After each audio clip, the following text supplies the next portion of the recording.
Media Jepang melaporkan bahwa pertemuan pemimpin Kepulauan Pasifik ke-10 atau PAM-10 yang diselenggarakan oleh pemerintah Jepang berakhir di Tokyo pada tanggal 18 Juli kemarin. Selama pertemuan tersebut, Jepang memaksakan keinginan strategisnya kepada negara-negara Kepulauan Pasifik yang menunjukkan upayanya untuk menggunakan mereka sebagai alat demi kepentingannya sendiri. PALM merupakan acara 3 tahunan antara Perdana Menteri Jepang dan para pemimpin negara-negara Kepulauan Pasifik yang telah diselenggarakan sejak tahun 1997. Pertemuan terakhir mempertemukan 16 pemimpin negara-negara Kepulauan Pasifik termasuk menteri dari Australia dan Selandia Baru. Dan di episode hari ini kita akan membahas bagaimana ambisi Jepang untuk menggait negara-negara di Kepulauan Pasifik.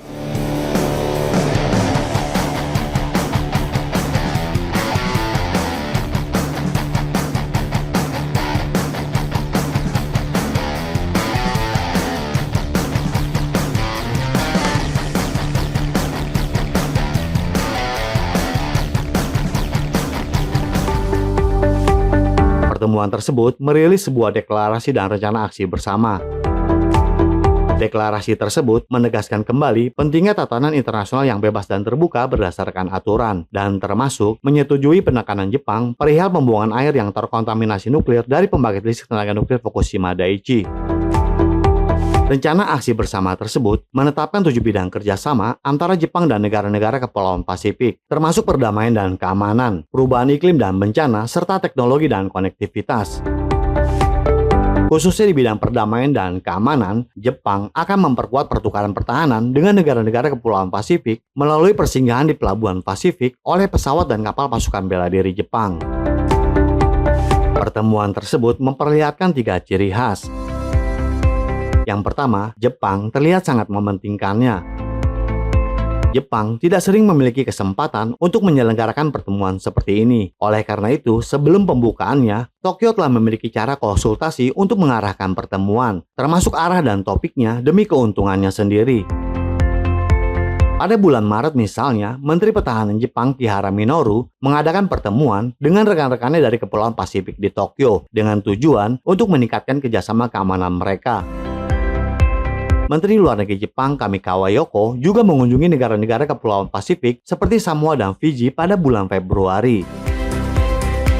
Di sini Jepang berjanji untuk menyediakan data meteorologi satelit waktu nyata regional untuk membantu negara-negara Kepulauan Pasifik dalam pencegahan dan penanggulangan bencana, termasuk menawarkan lebih dari 60 miliar yen Jepang atau sekitar 390 juta dolar Amerika Serikat bantuan pembangunan kepada mereka dalam 3 tahun ke depan. Dan yang terakhir, ruang lingkup diskusi meliputi isu-isu politik dan keamanan. Meskipun tuntutan negara-negara Kepulauan Pasifik difokuskan pada bantuan ekonomi dan perubahan iklim, Jepang berhasil memasukkan pokok bahasan politik dan keamanan ke dalam agenda dan pernyataan bersama melalui pertemuan tingkat Menteri Pertahanan sebelumnya dan saluran komunikasi lainnya. Dilaporkan bahwa Jepang juga berencana untuk menyediakan kapal patroli ke Nauru dan negara-negara lain. Para analis mengatakan bahwa karena pertemuan tersebut mengemukakan permainan negara-negara besar dan keamanan militer di atas meja untuk pertama kalinya. Hal itu jauh melampaui batas pertemuan regional, dan topik yang diperluas mengungkapkan ambisi strategis Jepang. Di sini, Jepang membujuk negara-negara Kepulauan Pasifik untuk mendukung apa yang disebut sebagai keamanan airnya yang terkontaminasi nuklir. Negara-negara Kepulauan Pasifik sangat khawatir tentang polusi nuklir karena kerapuan ekologis mereka dan ketergantungan yang tinggi pada perikanan laut, dan telah menyatakan keraguan mereka yang kuat tentang apa yang disebut data ilmiah tentang pembuangan air yang terkontaminasi nuklir oleh Jepang.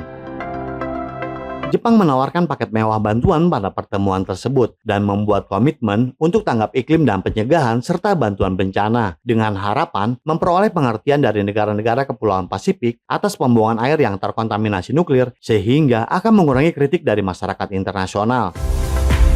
Jepang juga mendorong akses militer reguler. Di mata Jepang, negara-negara Kepulauan Pasifik tidak hanya mitra dagang penting, tetapi juga area utama untuk mempromosikan apa yang disebut visi Indo-Pasifiknya.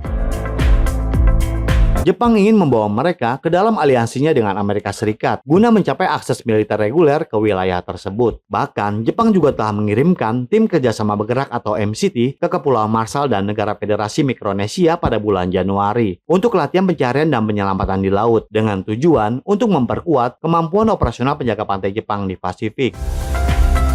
Jepang memanfaatkan pertemuan tersebut untuk meningkatkan pengaruh internasionalnya dengan mengadakan pertemuan rutin dengan para pemimpin Kepulauan Pasifik.